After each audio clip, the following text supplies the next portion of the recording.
This is Richie Lockery with Savur Outdoors, and we're going to do a retrieval device install. Been a lot of questions online, and I'll just show you firsthand how we do it. I've got a something fishy, custom rods, 7-foot, medium heavy, custom spinning rod I won a while back,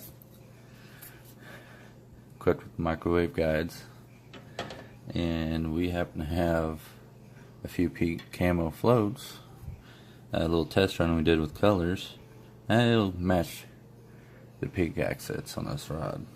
So we'll start by clearing the foam from the rod, and you'll see there's a little accent ring. Take your sharp X-Acto knife and start just behind there. We'll cut this foam off. Something that makes it a little easier, I cut sections instead of trying to take the whole thing off at once. Now what we're trying to do is clear 1.25 inches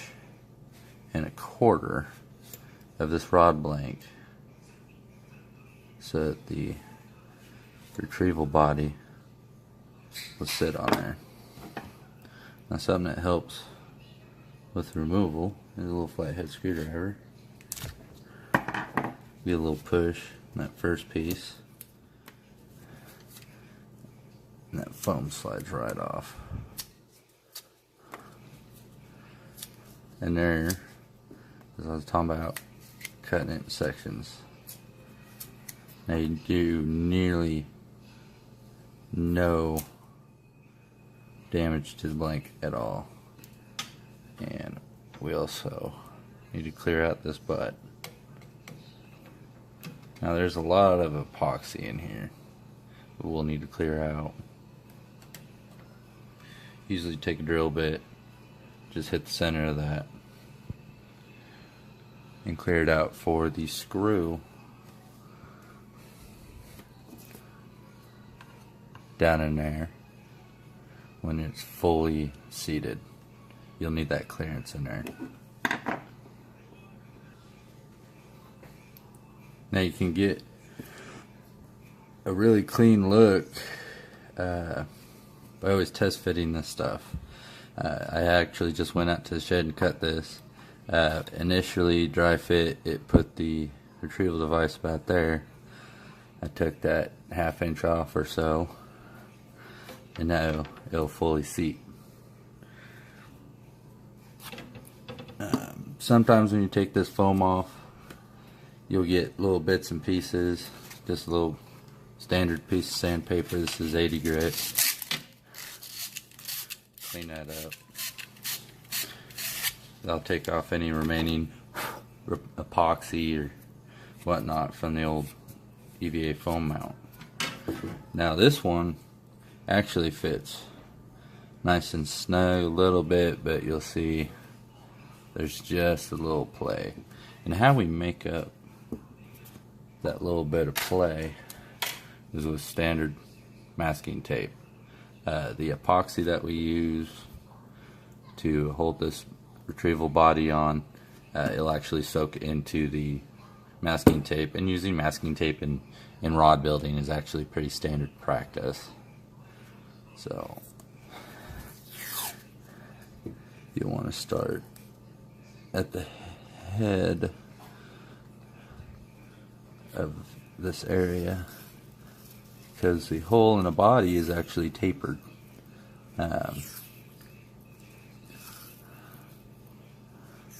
So building it up on this side helps a lot with the fit. I put 4 or 5 wraps there. Let's test that. Ooh, really nice and snug. Get a good grip on it. Sucks up right there. No more slack.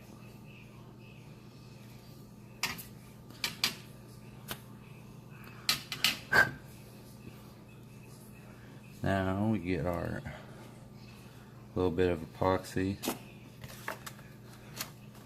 Now the kit comes with a lot of this stuff, stir stick, and the epoxy, and you really don't need a bunch of it. You see, that came off a click, but you'll nearly use less than half than that on most standard setups.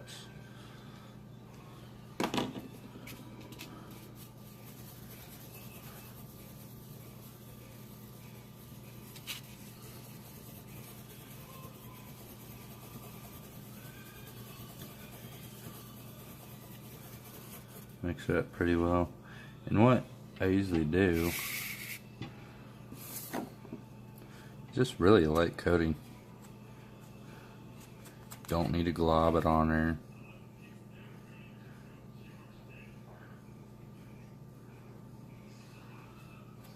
And for the test fitting, you want to do it dry. You don't want to put your epoxy on, then test fit. And I mean, you get about 5 minutes of playtime with this before it starts to set up, but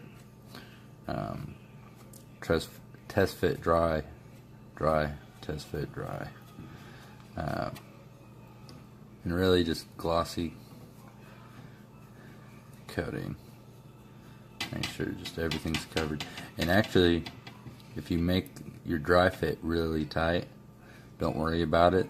This epoxy will act as a lubricant and will slide on.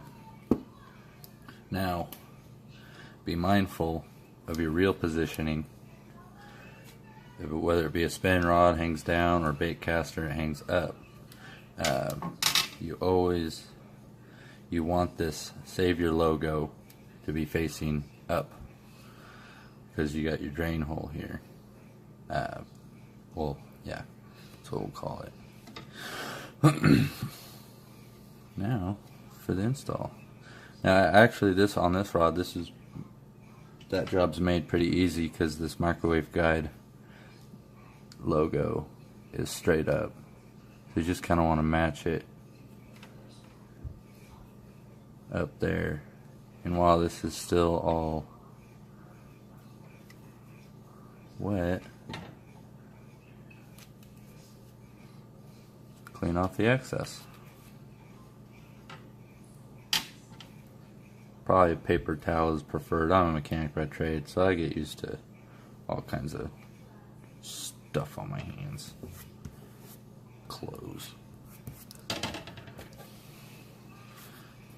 And then just look over your rod, check your alignment.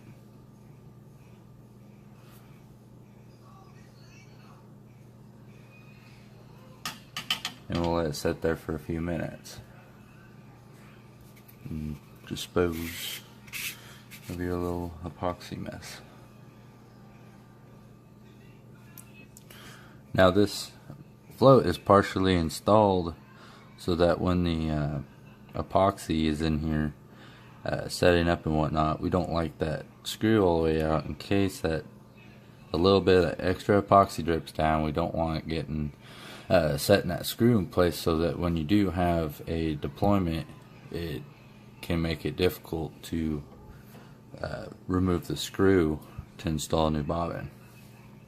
Now that we're set, a little flat edge or whatnot, squeeze it in there, pop that lid out, and that reveals your screw.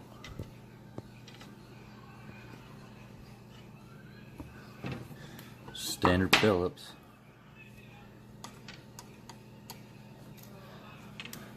Little firm grip, start turning, and you'll see that screws start sucking that float down.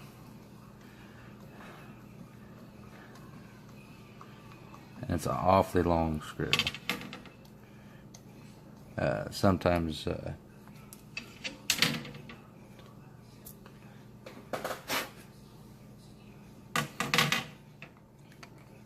when you're trying to get that screw and just holding everything together, if you can with one hand, really helps.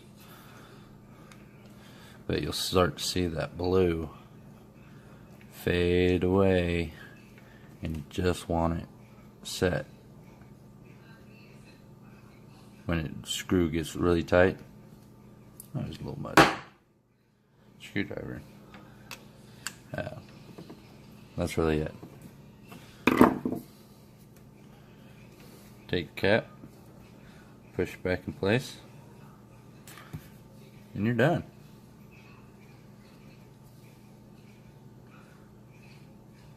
That's a Savur retrieval device install.